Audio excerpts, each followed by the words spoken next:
Hello, ladies and gentlemen. So, in this video, we are going to discuss the number one threat to all of humanity, and especially Western civilization, African civilization, Asian civilization, any other civilization that you can imagine. We're all under the same threat, and we all have a lot more in common than what our enemy has in mind for us. What we're talking about today is Islam. Islam is not a religion. It is a supremacist, totalitarian, theocratic, political ideology. Calling Islam a religion is like calling a pizza pepperoni when pepperoni is only one topping on the pizza. Religion plays a part in Islam because this supremacist, totalitarian, theocratic political ideology is supposedly sent from God through his messenger, Muhammad, who was a pedophile, a rapist, a warlord, a murderer, a genocider, and a whole lot of other things.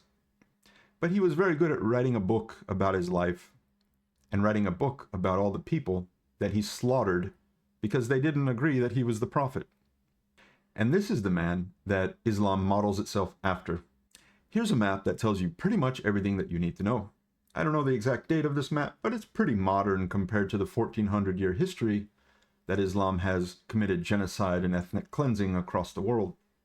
In this map, you can see that it is 90 to 100% of the population of these regions that is under Islam. 90 to 100%. Keep that in mind, because Islam is not tolerant of anything but Islam. There are current Islamic conquests happening all across Africa, for example. Nigeria has been in basically a civil war for the last 50 to 60 years because Islamists came down from the north and they started slaughtering school children. I'm sure you might have heard of Boko Haram. The Islamic conquest of Sudan has taken a new turn in recent years where the southern Christians and animists and Africans and whatever else they are were slaughtered by the Muslims up on the north, and they actually came to a ceasefire agreement where they said, okay, you Muslims can take the entire north of the country and have your own country. Yeah, that's right. Now there is a Sudan and a South Sudan. There's two countries because the southerners who wanted to resist the Islamic invasion managed to come to an agreement where they basically said, we will split the country and give you more than half of it, and please leave us in peace. How long did that last? That lasted less than a year, until the northern Sudan Islamists came and invaded the South Sudan country anyway. For those of you who love to take vacations in sunny, warm, smiling Thailand, did you know that in the south of Thailand, because it borders Malaysia and Indonesia, has actually been in a Islamic conquest crisis for the last 30 years as well? Did you know that more than one person is killed every single day of the year in the south of Thailand? That's right. For over 20 years now, Muslims have been executing and slaughtering Thai Buddhists because they're not Muslim, especially any Buddhists that are teachers or doctors or anybody that works in the public space. Their entire families are slaughtered. It is actually the favorite tactic of the Malay and Indonesian Islamic terrorists that they go to the family house of these people who are teachers or doctors or public figures who are not Muslim or generally Buddhist, and they slaughter the entire family.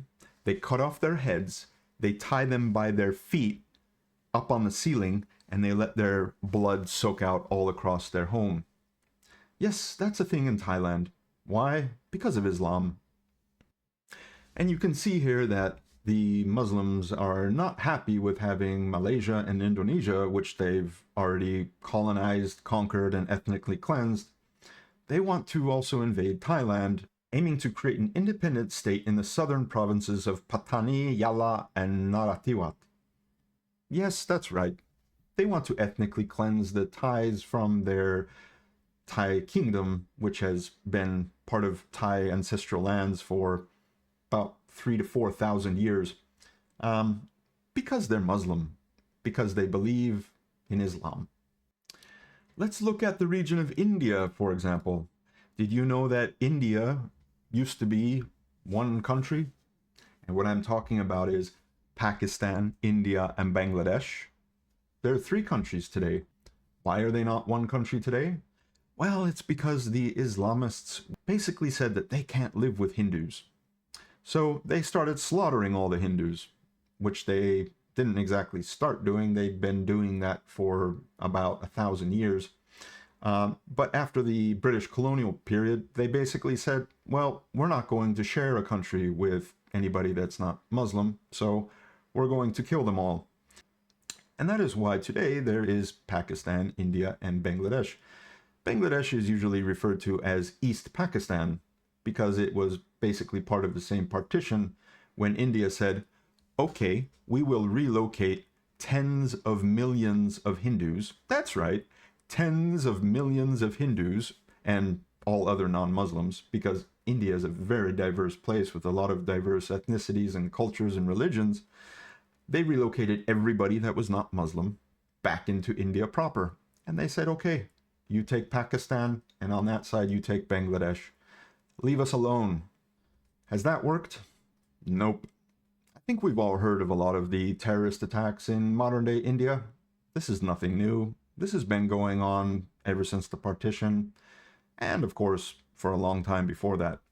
Let's look at the Congo, the Democratic Republic of Congo, where a reported roughly 25 million people have been displaced, and millions of children have been slaughtered, kidnapped, put into child prostitution, and so many other nice things that are legal under the Islamic Shariah legal system.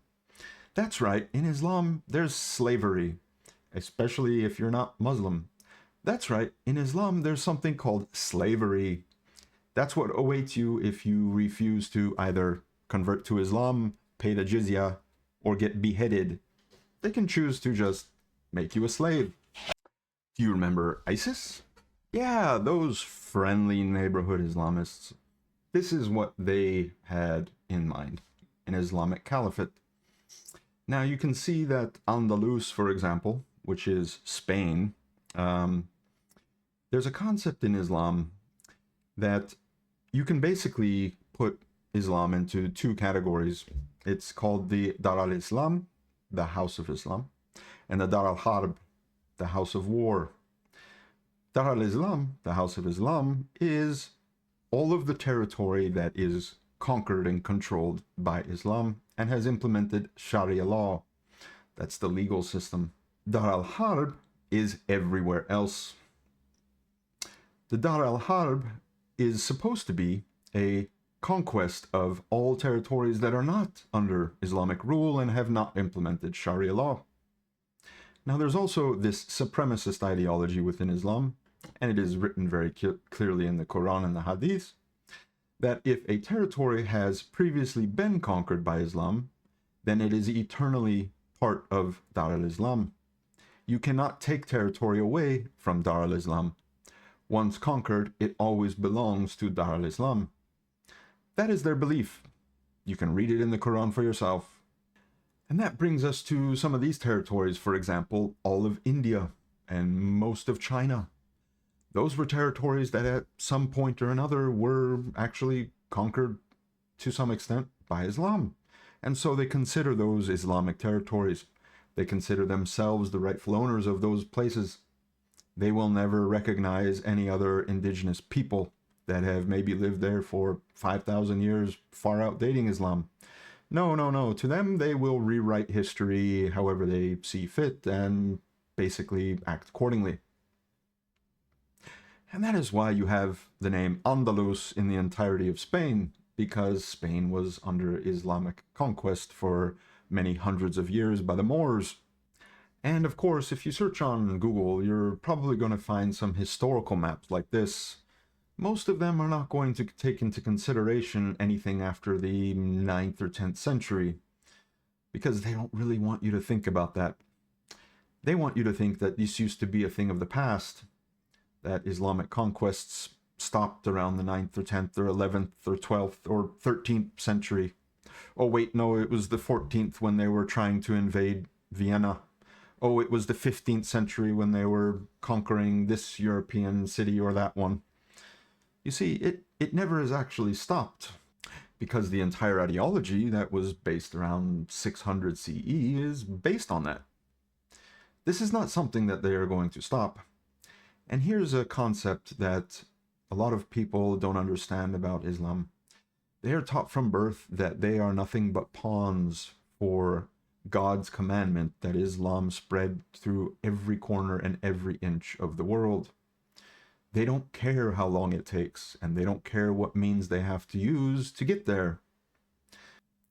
Muslims don't care if they are still living when the world is finally conquered by Islam, because in their ideology that has been sent to them by their so-called God, they have been taught that as long as they did their jihad while they were alive, that their soul will go to eternal heaven once the world is conquered by Islam, and then the world is destroyed and Judgment Day comes.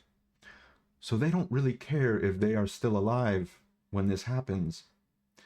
They're playing the long game. So, what is this video really about? This video is really about that the entire Western world, the entire civilized world, even the entire uncivilized world needs to be united. Because 1400 years, this ideology came into being, and it has not stopped, and it will never stop. That is an existential threat that will exist for all of us until it is annihilated.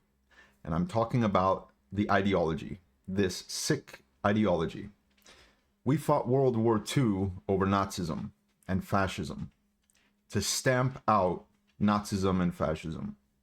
Did we completely stomp out fascism? Not quite, but we did a pretty good job. Did we completely stomp out Nazism? Well, there's not a single nation that is ruled by Nazism. So in effect we did. We still have lingering problems with it, but we did stomp it out in that regard. Until the ideology, the supremacist, racist, genocidal, theocratic, totalitarian political ideology of Islam is eradicated from having any rule anywhere, we will have this existential threat against all of us, all of humanity. And so, I think this should give us something to unite over. I think this should give us, on the left, on the right, something that we should understand is a much bigger threat than your neighbor who doesn't share the political beliefs that you do. There's a lot more important things at stake for the survival of the human species and life on planet Earth. Okay? Keep that in mind. Thank you very much, and I'll see you in the next video.